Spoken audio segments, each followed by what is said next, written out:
ഞാൻ ഇപ്പോൾ ഡിമാർട്ടിലാണ്, ബാംഗ്ലൂരിലെ ഡിമാർട്ടിൽ. ഇപ്പം നിങ്ങൾ ഈ ഫ്രൂട്ടീൻ്റെ പ്രൈസ് നോക്കുകയാണെങ്കിൽ MRPയും ഡിമാർട്ടിൻ്റെ പ്രൈസും ഏകദേശം 43 റുപ്യേൻ്റെ വ്യത്യാസമുണ്ട്. അതുപോലെ തന്നെയാണ് മൗണ്ടൻ ഡ്യൂ ആയാലും കോക്ക് ആയാലും സ്പ്രൈറ്റ് ഒക്കെ ആയാലും 25 രൂപ 15 രൂപേൻ്റെ ഒക്കെ വ്യത്യാസമുണ്ട്. അപ്പോൾ ഈ ഫ്രൂട്ടീൻ്റെ കേസ് ഒരു എക്സാമ്പിൾ എടുക്കുകയാണെങ്കിൽ ഞാനൊരു 10 ബോട്ടിൽ ഫ്രൂട്ടി മേടിച്ചു, ഒരു കടയിൽ കൊടുത്തു. ഓക്കെ, വേണമെങ്കിൽ എൻ്റെ സ്വന്തം കടയിലാക്കാം, അല്ലെങ്കിൽ നമ്മൾ അറിയുന്ന ആരെങ്കിലും കടയിലാക്കാം.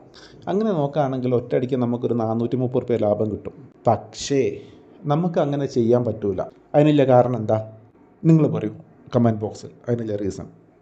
ഞാൻ ഇപ്പോൾ ഡിമാർട്ടിലാണ്, ബാംഗ്ലൂരിലെ ഡിമാർട്ടിൽ. ഇപ്പം നിങ്ങൾ ഈ ഫ്രൂട്ടീൻ്റെ പ്രൈസ് നോക്കുകയാണെങ്കിൽ MRPയും ഡിമാർട്ടിൻ്റെ പ്രൈസും ഏകദേശം 43 റുപ്യേൻ്റെ വ്യത്യാസമുണ്ട്. അതുപോലെ തന്നെയാണ് മൗണ്ടൻ ഡ്യൂ ആയാലും കോക്ക് ആയാലും സ്പ്രൈറ്റ് ഒക്കെ ആയാലും 25 രൂപ 15 രൂപേൻ്റെ ഒക്കെ വ്യത്യാസമുണ്ട്. അപ്പോൾ ഈ ഫ്രൂട്ടീൻ്റെ കേസ് ഒരു എക്സാമ്പിൾ എടുക്കുകയാണെങ്കിൽ ഞാനൊരു 10 ബോട്ടിൽ ഫ്രൂട്ടി മേടിച്ചു, ഒരു കടയിൽ കൊടുത്തു.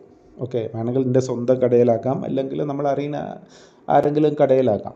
അങ്ങനെ നോക്കുകയാണെങ്കിൽ ഒറ്റയടിക്ക് നമുക്കൊരു 430 റുപ്യ ലാഭം കിട്ടും. പക്ഷേ നമുക്ക് അങ്ങനെ ചെയ്യാൻ പറ്റില്ല. അതിനുള്ള കാരണം എന്താ? നിങ്ങൾ പറയൂ കമൻറ്റ് ബോക്സിൽ. അതിനുള്ള റീസൺ.